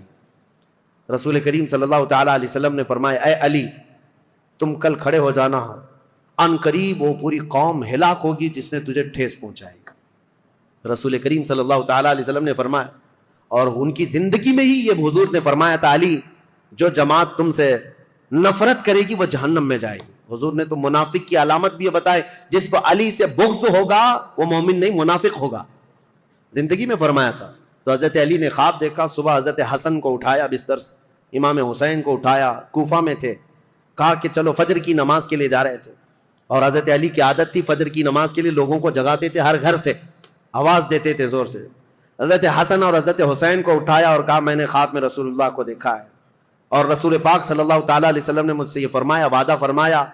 اور اس کے بعد یہ کہتے ہوئے حضرت علی محراب کی طرف بڑھ رہے تھے سارے لوگوں کو. یہ عبد الرحمن بن ملجم نے حضرت علی کرم اللہ وجہہ الکریم کے چہرے پر وار کیا، اور وہ تلوار سے حضرت علی رضی اللہ تعالیٰ عنہ کے انجانے میں چہرے سے ایسا گھاؤ بیٹھا کہ ایک کے بعد دیگرے کئی حملے کیے نماز پر جانے والے کے لیے.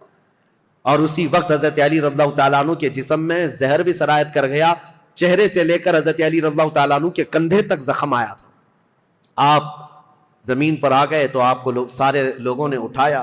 یہ فجر کا وقت تھا، 17 رمضان المبارک کی تاریخ تھی. مولا کائنات علی مرتضیٰ رضی اللہ تعالیٰ عنہ کو گھر لایا گیا تو آپ جام شہادت نوش فرما گئے. اس حیدر کرار فاتح خیبر کی شہادت ہو گئی 17 رمضان کو. مارنے والا قاتل عبد الرحمن بن ملجم، اس کو پکڑ کر کے لوگوں نے ٹکڑے کر دیے تھے اور اس کے ٹکڑے جلا دیے گئے تھے. خارجی تھا، لیکن میرے عزیزوں، مولا کرم اللہ وجہ الکریم علی بن ابی طالب کے قتل کے ساتھ ہی اسلام کا تاریخ کا ایک دروازہ بند ہو گیا. یہ ایک ایسا دور تھا جہاں پر خلافت راشدہ ختم ہو گئی. خلفائے راشدین جو 4 ہیں، اور بعض نے حضرت حسن بن ابی طالب کو بھی خلفائے راشدین میں شمار کیا. اب میں یہاں تاریخ کو روک دیتا ہوں اور عرض کرتا ہوں، میرے آقا نے فرمایا تھا کہ میرے بعد 30 سال خلافت ہوگی، الخلافت بعدی 30 ثم الملوک. 30 سال میرے بعد خلافت ہوگی اور اس کے بعد بادشاہت آ جائے گی. اب حساب کرو، سیدنا ابو بکر صدیق کا زمانہ 2.5 سال کا، 2 سال کچھ مہینے. حضرت عمر فاروق رضی اللہ تعالیٰ عنہ کا زمانہ 10 سال، کتنے ہوئے؟ 12.5 سال. حضرت عثمان بن عفان رضی اللہ تعالیٰ عنہ کا زمانہ 12 سال، کتنے ہوئے؟ 24 سال. حضرت علی بن ابی طالب رضی اللہ تعالیٰ عنہ کی خلافت کا کل زمانہ 5 سال کچھ مہینے تھا، کتنے ہوئے؟ 29 سال. 6 مہینے بچے تھے جس میں حضرت امام حسن خلیفہ ہوئے تھے. اسی لیے بہت سارے مفسرین محدثین یہ کہتے ہیں وہ بھی خلفائے راشدین میں شامل ہیں. 6 مہینے کے بعد انہوں نے خلافت امیر معاویہ کو دے دی تھی، لیکن خلافت کا دروازہ یہاں پر جو راشدہ ہے، خلافت راشدہ بند ہو گیا. خلفائے راشدین کا وہ سنہرا دور ختم ہو گیا. عزیزان گرامی، اسلام کی تاریخ کی وہ سچائیاں ہیں جو ہر جوان کو سننا چاہیے. 17 رمضان کو کوفہ والے کہتے ہیں بدلیاں ایسی چھا گئی تھیں، لگتا تھا کہ لوگ تو لوگ ہیں، آسمان بھی رو پڑا ہے علی بن ابی طالب کی شہادت میں. حضرت علی کرم اللہ وجہ الکریم کا جسد خاکی لایا گیا. امام حسن نے نماز جنازہ پڑھائی، امام حسین نے غسل دیا تھا، اور آپ کو کوفہ شہر کے اسی مسجد کے کنارے دفن کیا گیا تھا. بعض روایات میں ہے آپ کے جسد مبارکہ کو لوگوں سے چھپا کر کے رکھا گیا تھا, کیونکہ خارجی جو جماعت تھی وہ اتنے شدید قسم کی نفرت کر رہے تھے کہ کہیں قبر کو اندھیرے میں کھود کر توہین نہ کریں, بے حرمتی نہ کریں. مولا کائنات علی مرتضیٰ رضی اللہ تعالیٰ عنہ کی قبر مبارکہ کو چھپایا گیا تھا, لیکن بہت ساری روایتیں بتاتی ہیں مقام نجف اشرف جو کوفہ کا حصہ تھا جہاں مولا علی کو دفن کیا گیا, آج بھی امیر المومنین کا دروازہ بڑی شان کے ساتھ کھلا نظر آتا ہے, اور ان کی تربت انور پر جب جھنڈا لہراتا ہے تو میرے عزیزوں کئی مرتبہ نجف جانے کا موقع ملا, کئی مرتبہ عراق گیا, جب بھی اس لہراتے ہوئے جھنڈے کو دیکھتا ہوں تو خیبر یاد آ جاتا ہے. مولا کائنات کی وہ تلوار کی شکلیں لٹکائی گئی ہیں, اگرچہ شیعہ لوگوں کی وہاں پر حکومت ہے, لیکن حیدر کرار کے دربار میں جاتے ہیں تو دل ہچکولے لینے لگتا ہے اور بدن میں کپ کپی آتی ہے. اس دربار میں آئے ہیں جس نے خیبر کے پھاٹک کو ایک ہاتھ سے اکھاڑ کر پھینکا تھا, جس نے اسلام کی تاریخ میں ایک نیا دروازہ کھولا تھا, جس کو رسول اللہ نے اپنی وفات کے وقت تک پسند کیا تھا. آپ کو پتا ہے پیدا ہوئے علی, حضرت علی جس دن پیدا ہوئے رسول اللہ نے اپنا لعاب پاک ان کو چٹایا تھا. روایات یہ ہیں حضرت علی نے آنکھیں کھولی نہیں تھی, سب سے پہلے آنکھیں کھولی تو دیکھا تو چہرے رسول کو دیکھا تھا. رسول کریم صلی اللہ تعالیٰ علیہ وسلم کے گھر میں پرورش پائے, اپنے باپ کے گھر میں نہیں, رسول اللہ کے گھر میں. جب رسول اللہ نے اسلام کی دعوت دی, سب سے پہلے اسلام لانے والے علی بن ابی طالب تھے. جنگوں میں ہر جگہ شریک, بدر میں بڑھ کر مقابلہ کرنے والے. احد میں حضرت علی کے جسم پر 18 زخم ایسے تھے جن ہر زخم سے خون رستا تھا. صحابہ کہتے ہیں ہم کہتے تھے علی کو کہ زخموں کی پٹی کر لو, لیکن وہ دوڑے جاتے تھے کہ میں رسول اللہ کو دیکھ لوں. میدان جنگ میں اس طرح ثابت قدم رہنے والے. ایک مرتبہ لوگوں نے کہا حضرت علی ان کے پنڈلی میں ایک تیر ایسا چبھ گیا تھا کہ نکالتے تو گوشت نکل آ جاتا تھا, آپ نکالنے نہیں دے رہے تھے. لوگوں نے کہا علی بن ابی طالب کی اس پنڈلی سے تیر اس وقت نکالو جب یہ نماز پڑھنے کے لیے چلے جائیں, اس لیے کہ نماز میں ایسے ماہ ہو جاتے تھے دنیا و ما فیہا سے بے خبر, دنیا میں ہو کیا رہا ہے, کیونکہ وہ اپنے خالق کائنات کے رب کے حضور سجدہ کرتے.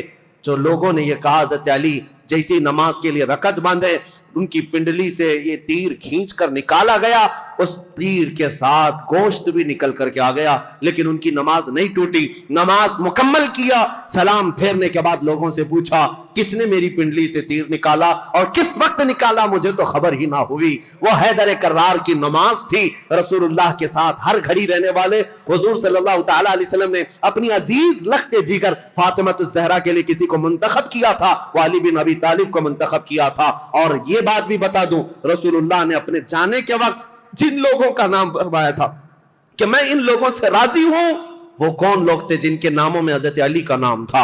حضور نے فرمایا میں ان سے راضی ہوں. وفات کے وقت بھی رسول اللہ ان سے راضی تھے, اور حضور صلی اللہ تعالیٰ علیہ وسلم کے پردہ کرنے کے بعد جو سعادت حاصل ہوئی حضرت علی کو, حضور صلی اللہ تعالیٰ علیہ وسلم کا کفن حضرت علی نے باندھا تھا, تجہیز و تکفین آپ نے فرمائی تھی. اور رسول کریم صلی اللہ تعالیٰ علیہ وسلم کو آخری مرتبہ قبر انور میں جو اتارا گیا ہے, اس قبر میں اترنے والے بھی علی بن ابی طالب تھے. یہ فضائل, یہ کمالات بے شمار ہیں. مولا علی کرم اللہ وجہہ الکریم ان سارے فضائل و کمالات کو لے کر 17 رمضان المبارکہ کو یہ سورج غروب ہو گیا اور دنیا میں اندھیرا چھا گیا. فتنوں کا ایک نیا دور کھلا, اور پھر ایسے فتنے کہ آج تک تھم نہ سکے اور قیامت تک رک نہ سکیں گے. مولا علی شیر خدا, ان کی تربت پر کروڑوں سلام, ان کی تربت انور پر لاکھوں انوار و تجلیات رب کی اترے. عزیزان گرامی وقار, بات صرف اتنی کہوں گا, یہ چاروں خلفائے راشدین ہر ایک کا اپنے دور میں ایک ایک کمال ہے, اور ایسا کمال ہے کہ یہ چاروں خلفائے راشدین کی تاریخ اگر میں ایک جملے میں عرض کروں تو بات صرف اتنی ہے, اسلام تیری نبض نہ ڈوبے گی حشر تک, اسلام تیری نبض نہ ڈوبے گی حشر تک, تیری رگوں میں رواں خون ہے 4 یار کا, تیری رگوں میں رواں خون ہے 4 یار کا. اسلام کی یہ سرسبز و شادابی جو آج دیکھتے ہیں, یہ رسول اللہ کے ان خلفائے راشدین کا خون ہے, ان کی محنتیں ہیں, ان کا کردار ہے. اور آج بھی دنیا یہ خلفاء کی مثال لانے سے عاجز ہے. بڑے بڑے بادشاہ آئے ہوں گے, لیڈر آئے ہوں گے, حکمران آئے ہوں گے, لیکن میرے مصطفیٰ کی یہ 4 غلام کوئی لا کر کے دکھا دے, وہ کوئی دنیا اس طرح کے غلام لا نہ سکے گی۔ حیدر کرار جو ٹوٹی چٹائی پر بیٹھ کر لوح محفوظ کا مطالعہ کرتے ہوں، رسول اللہ صلی اللہ تعالیٰ علیہ وسلم کے ان غلاموں کی تربت پر مولا کروڑوں رحمت نازل فرما۔ اخیر میں دعا ہے مولا تاریخ اسلام کی یہ سچائیاں پوری کائنات میں موجود ہر مسلمان نوجوان کے سینے میں جاگزیں فرما دے۔ اے اللہ ہم تیرے دربار میں صدیق اکبر کی صداقت کا صدقہ مانگتے ہیں، فاروق اعظم کی عدالت کا حصہ مانگتے ہیں، عثمان غنی کی سخاوت کا جز مانگتے ہیں، مولا حیدر کرار کی شجاعت کا ٹکڑا مانگتے ہیں۔ مولا ان خلفائے راشدین کے کچھ حصے صدقے میں ہمیں عطا فرما، اور قیامت تک آنے والی ہماری نسلوں کو ان صحابہ کی غلامی میں زندگی عطا فرما۔ رسول اللہ صلی اللہ علیہ وسلم کے قدموں میں زندگی عطا کر اور ان کے جلوں میں موت عطا فرما۔ مولا جب قیامت کے دن اٹھائے تو بدکاروں کے ساتھ نہ ہو، مولا ہمارا حشر رسول اللہ کے ان صحابہ کے ساتھ عطا فرما۔ وآخر دعوانا الحمدللہ رب العالمین۔